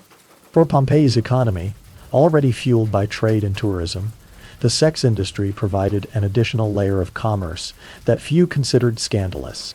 Beyond money, the Lupanard also supported secondary businesses. Taverns nearby sold wine to loosen tongues and purses. Vendors hawked food to men leaving the brothel. Even the graffiti carved into its walls had an economic angle. Names of prostitutes became brands, repeat clients functioned as word-of-mouth marketing, and the frescoes acted as permanent advertising. In short, the Lupanard was a commercial hub disguised as a brothel. Its walls reveal a world where sex was not taboo, but trade. where desire was monetized with brutal efficiency. Pompeii's economy thrived on bread, wine, olive oil, and flesh. To modern eyes, the openness of the lupanar seemed startling, but in Roman society prostitution occupied a curious place, both tolerated and stigmatized. It was legal, taxed, and integrated into city life. Yet the women who worked there were branded as infames, dishonored and excluded from respectable society. This paradox defined the brothel, a place many men used without shame, yet one that carried deep social stigma for those inside it. For Roman men, visiting a prostitute was no moral failing. Husbands could enter the lupanar without disgrace, even while expecting absolute fidelity from their wives. A wife's duty was to safeguard lineage and property, while her husband's excursions to brothels were considered an acceptable outlet. Double standards were built into Roman law and custom. The act was not about love, but control. Men's appetites were legitimized, while women's sexuality was tightly policed.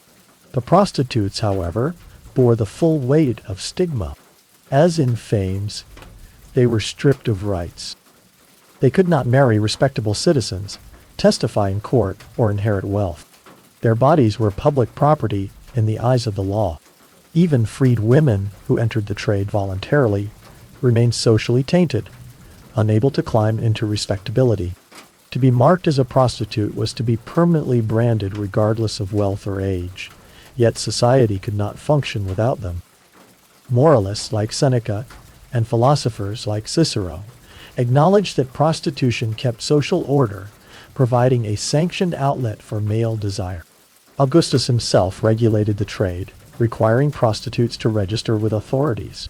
Thus, Rome institutionalized what it also despised, weaving brothels into the very fabric of its cities. The stigma extended to space itself.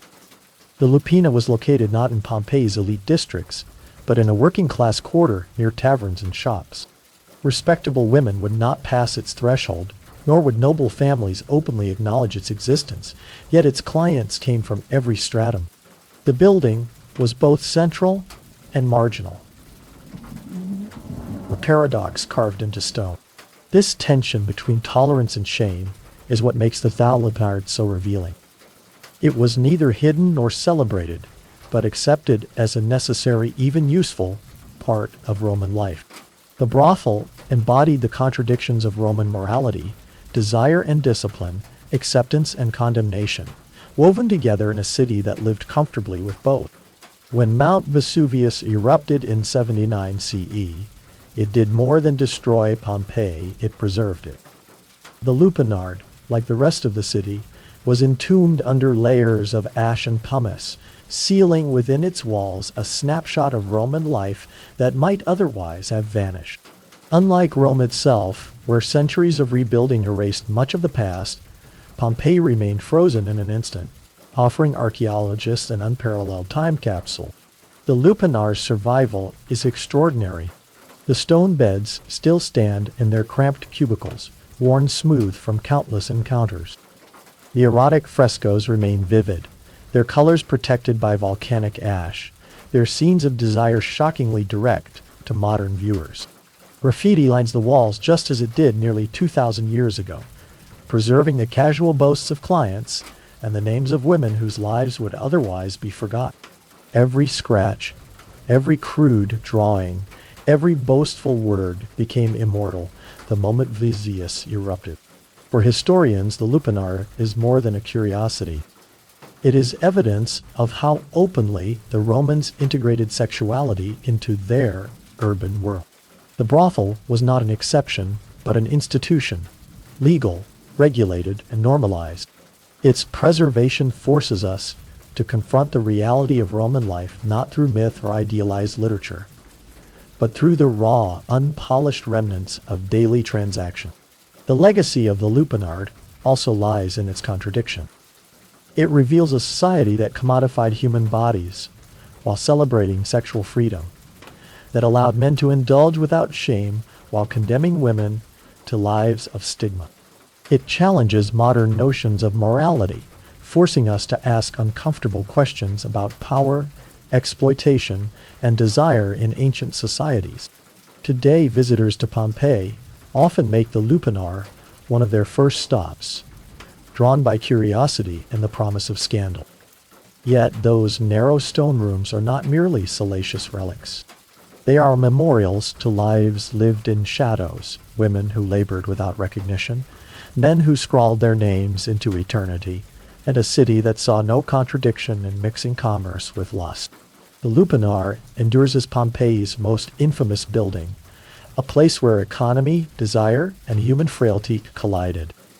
Preserved by catastrophe, it speaks across millennia, reminding us that beneath the grandeur of Rome lay the unvarnished truth of its people, hungry, flawed, passionate, and profoundly human. In Sparta, marriage was never about romance, candlelit evenings, or tender vows. It was first and foremost a duty to the state, an obligation wrapped in ritual designed to serve the city's unrelenting demand for strength. Unlike Athens, where marriages centered on family alliances and the management of households, Sparta had one clear priority: the production of strong children who would grow into fearless soldiers and resilient mothers. The personal desires of the bride and groom mattered little in comparison to the collective needs of the community. The Spartan system was unique in the ancient Greek world. Every institution, from education to religion, was geared toward sustaining a military powerhouse. Men spent the majority of their lives in the agog, the harsh training program that molded them into warriors. Women were expected to be equally resilient, trained in physical exercise so they would bear healthy offspring. Within this framework, marriage was not a private arrangement, but a civic responsibility. A couple's union was viewed through the lens of what it could contribute to Sparta's future armies. This mentality shaped every aspect of their customs. For Spartans, a wedding was less about joy and more about efficiency. The state intervened heavily, ensuring that unions were not based on whim, but on practical considerations: age, strength, and fertility. Even myths about Spartan weddings reinforced this utilitarian ethos. The idea that two people might marry for affection or personal preference was seen as weak, even dangerous. Love could distract a warrior from his duty, while indulgence in luxury was a threat to Sparta's austere way of life. Yet despite this cold practicality, Spartan marriages carried a strange kind of equality. Unlike in other Greek city-states, Spartan women were not confined to the shadows of the household. They owned land, managed estates, and spoke openly in public. Their role in marriage was therefore more balanced, not as submissive dependents, but as partners tasked with maintaining the Spartan bloodline. The rituals that surrounded weddings reflected this duality. Harsh, even brutal, yet deeply symbolic of shared strength. In the end, a Spartan marriage was not two individuals binding themselves to each other for love, but two citizens binding themselves to Sparta.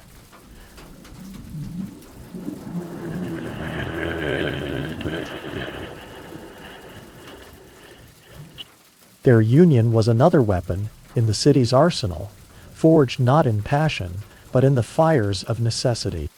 In Sparta, the timing of marriage was not left to chance, nor was it guided by personal desire. The state carefully dictated when its citizens could wed, ensuring that the institution served its military and demographic needs above all else. Unlike other Greek city-states, where men often married young to secure household stability, Spartans followed a strict pattern. Men delayed marriage until the age of 30, while women typically married much earlier, in their late teens or early 20s. This unusual gap in age was no accident. By 30, a Spartan man was considered seasoned, having endured the full rigors of the agoga, the grueling military training system that began in childhood. Only after proving himself as a disciplined warrior, capable of obedience and endurance, was he seen as fit to assume the responsibilities of marriage. The state demanded that men demonstrate loyalty to Sparta before they could be trusted with loyalty to a household. Marriage, in other words, was a reward for survival and service, and for women, the logic was different. Spartan girls were raised to be strong, athletic, and resilient, their training including running, wrestling, and even javelin throwing. This physical discipline was not to prepare them for battle, but for motherhood. The ideal Spartan bride was one who could endure childbirth and produce vigorous children. By marrying young, women entered their most fertile years under the watchful eye of the state, aligning their personal lives with Sparta's goal of breeding strong offspring. The result was a sharp contrast: experienced warriors marrying youthful, physically robust women. This pairing embodied the Spartan vision of balance, seasoned male strength joined with female vitality. The household was not built on affection, but on calculated utility, with both partners chosen at the optimal moment for contributing to the city's survival. Yet, paradoxically, this arrangement gave Spartan women more influence than their counterparts elsewhere. Because men remained in barracks until 30, even after marriage, wives often managed estates and finances in their husband's absence. This created an unusual dynamic where women were younger, but not powerless, entrusted with responsibilities that Athenian women could scarcely imagine. Thus, the age of marriage in Sparta reflected more than biology. It reflected ideology. It was a timetable crafted by the state, ensuring that marriage served not personal romance, but the perpetual machinery of war. Few customs in the ancient world were as striking or as unsettling as the Spartan treatment of brides on their wedding night. Unlike the flowing dresses and elaborate hairstyles of Athenian or Corinthian brides, Spartan women were stripped of their femininity before entering marriage. Their heads were shaved clean, their bodies dressed in a man's cloak, and simple sandals replaced any hint of adornment. In this moment, the bride was transformed, not into a delicate wife, but into something resembling a young warrior. Why such an unusual ritual? The symbolism was twofold. First, it reflected Sparta's rejection of luxury and vanity. Long hair, jewelry, and perfumes were markers of wealth and softness, traits despised in a society that valued austerity and discipline. By shaving the bride's head, Sparta stripped away beauty as ornament, forcing the union to rest on strength, not appearance. Second, the disguise blurred the lines between male and female. Spartan marriage was not about a passive woman joining a dominant man.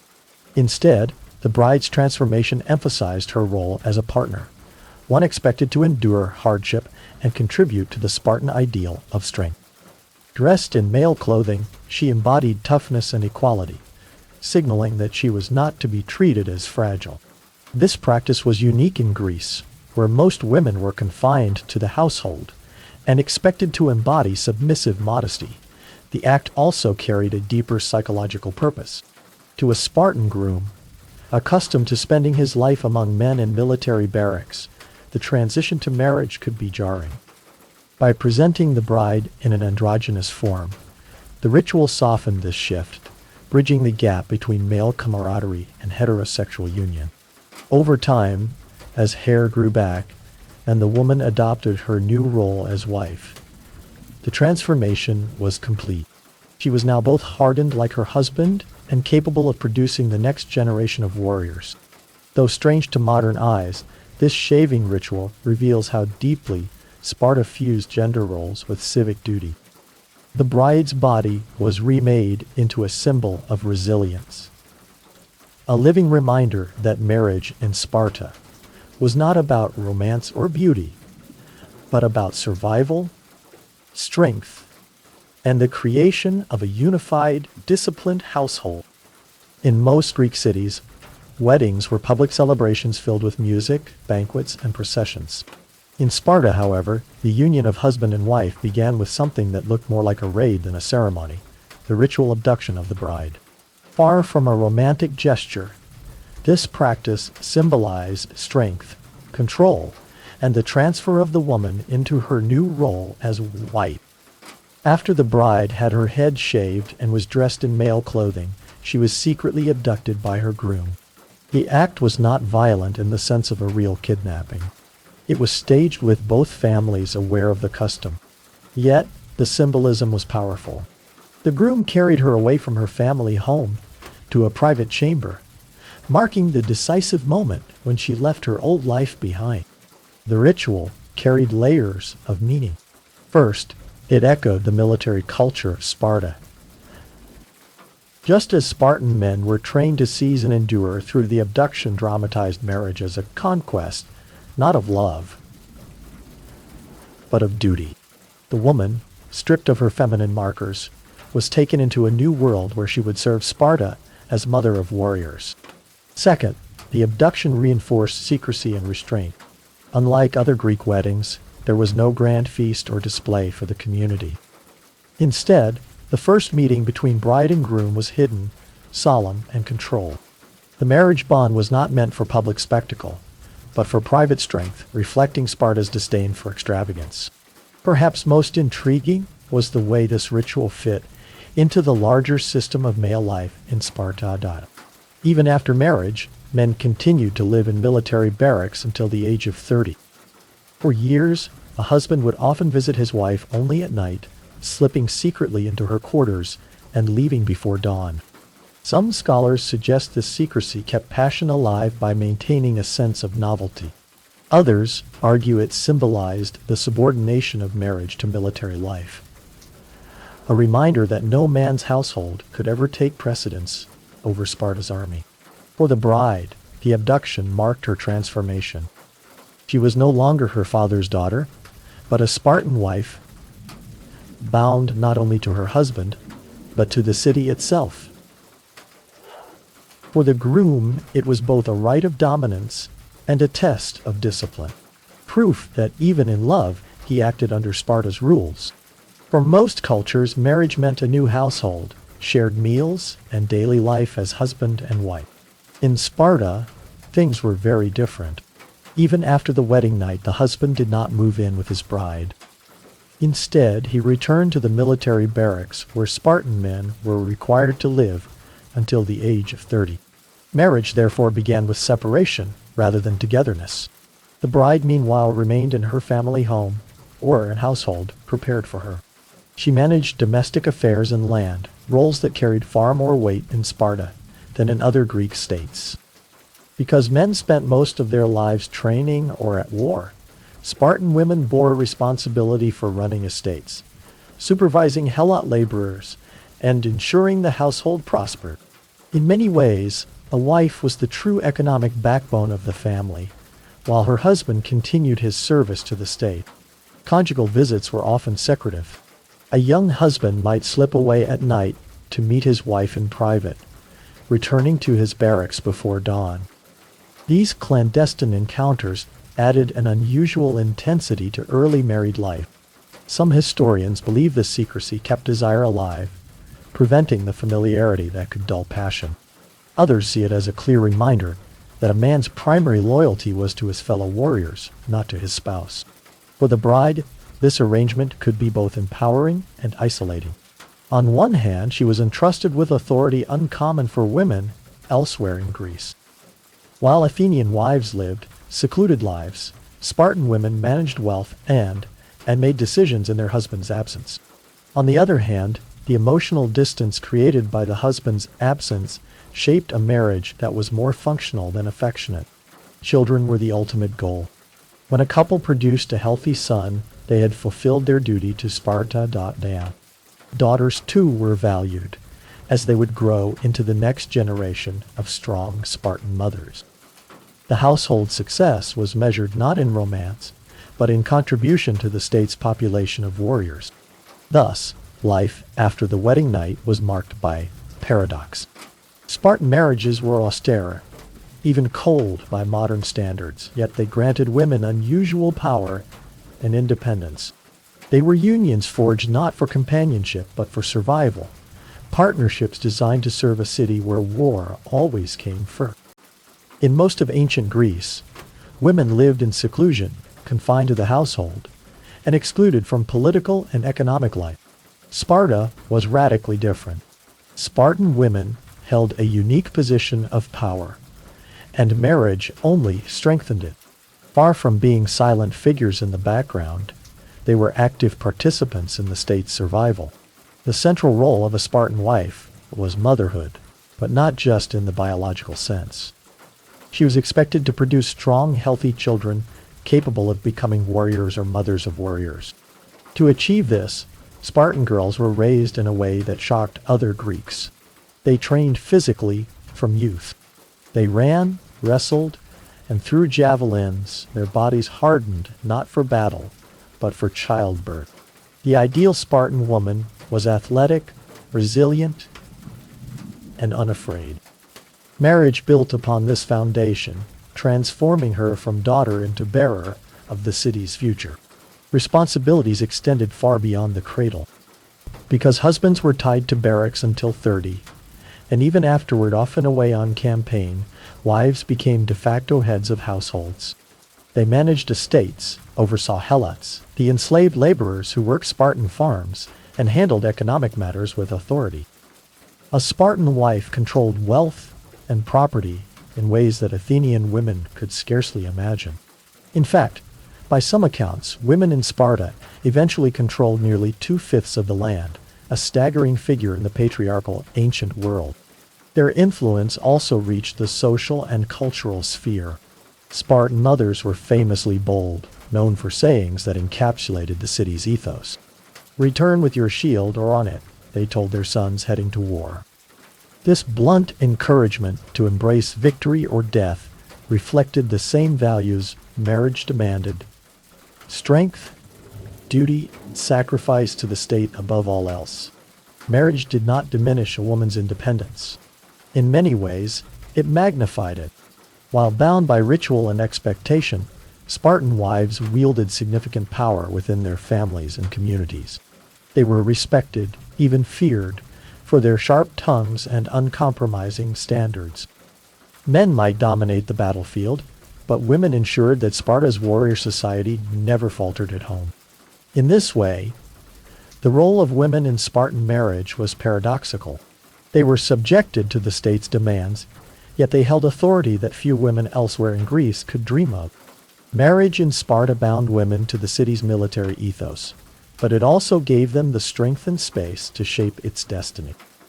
In Sparta, marriage was not judged by affection, wealth, or prestige. Its true measure was children. The state expected every union to contribute to its most vital resource, a steady stream of strong, disciplined citizens who could sustain the Spartan military machine. Producing the next generation was not simply a private family matter. It was a civic duty, one scrutinized by the community. From the moment of marriage, couples were under pressure to have children quickly. Sons were especially prized, for they would one day enter the Agogs and become warriors. Yet daughters were far from unwanted. Strong women were valued as the future mothers of warriors. In fact, Spartan girls were raised with the same emphasis on physical health as boys, ensuring they would one day endure childbirth and produce healthy offspring. The obsession with strength led to unusual practices. If a husband was too old or infertile, the state might encourage his wife to conceive with a younger or stronger man. Unlike in other Greek cities, this was not considered scandalous. It was pragmatic. The goal was to ensure that no womb went to waste, that every marriage produced children who would serve Sparta. Some sources even suggest that men could allow their wives to sleep with particularly strong warriors in order to breed better offspring, treating reproduction almost like selective training for animals. Newborns, once delivered, faced harsh scrutiny. Elders inspected infants to determine if they were healthy and strong enough to survive. Weak or deformed babies could be abandoned, a chilling practice that reflected Sparta's ruthless dedication to strength. For those deemed fit, childhood was brief, for boys were soon taken from their mothers to begin training in the Agages. Mothers, though deeply attached, were expected to accept this as part of their duty. Marriage, then, was inseparable from the state's eugenic ambitions. Couples were not simply building families. They were producing soldiers and mothers, the raw material of Sparta's future. Even intimacy itself was subordinated to this aim. The rituals, secrecy, and discipline surrounding Spartan marriage were all geared toward one outcome: a next generation capable of sustaining the city's way of life. For Spartans, love was fleeting, but legacy was eternal. A successful marriage was not one that brought joy to husband and wife, but one that brought strength to Sparta. In most Greek city-states, marriage was considered a private affair between families. In Sparta, however, the state stood firmly in the middle of every union, shaping it to serve its relentless military agenda. Marriage was not a contract of love or even property. It was an instrument of policy, tightly regulated to ensure the city's survival. The state dictated the timing of marriage. Men were forbidden to wed until they had completed years of military training and reached the age of 30. This ensured that only seasoned warriors, proven in discipline and loyalty, were entrusted with families. Women, by contrast, married young, their fertility seen as a resource to be tapped early for the benefit of the city. Even this pairing of older men with younger women was less about custom than about strategy. It maximized the likelihood of strong offspring. Beyond timing, the state also intruded into fertility itself.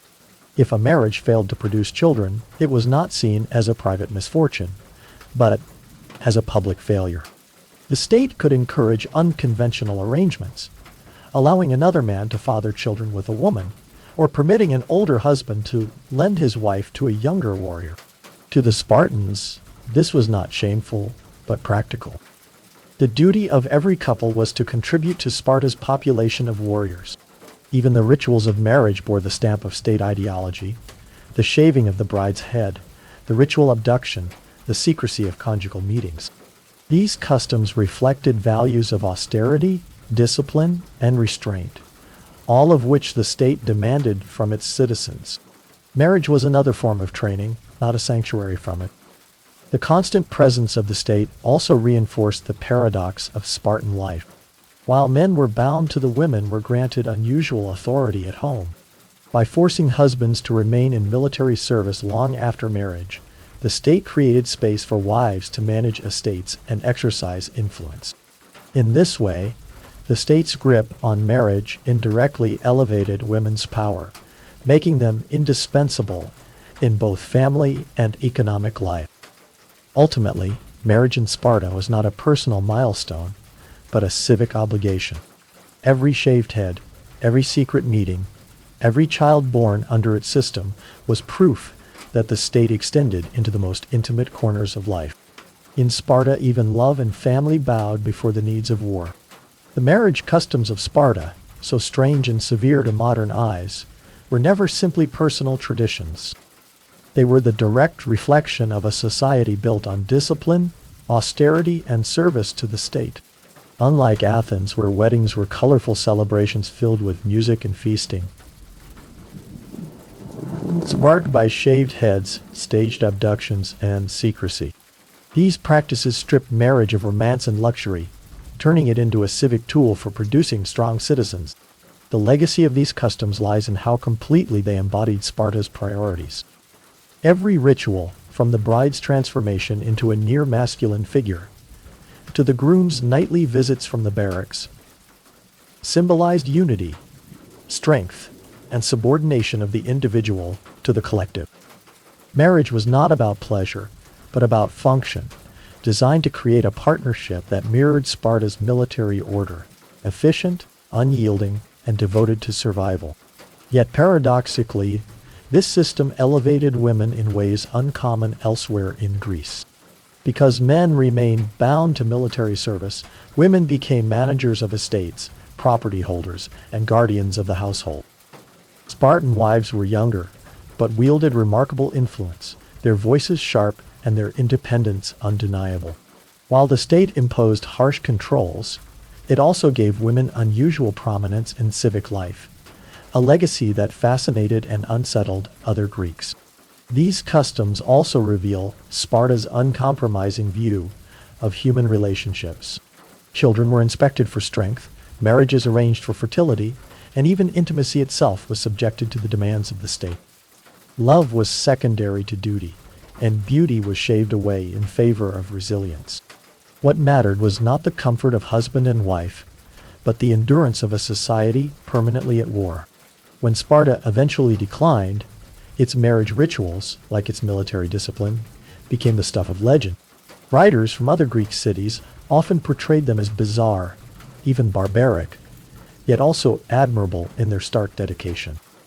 Today, they serve as a reminder of how profoundly a culture's values can shape its most intimate institutions. The legacy of Spartan marriage customs is not romance, but revelation.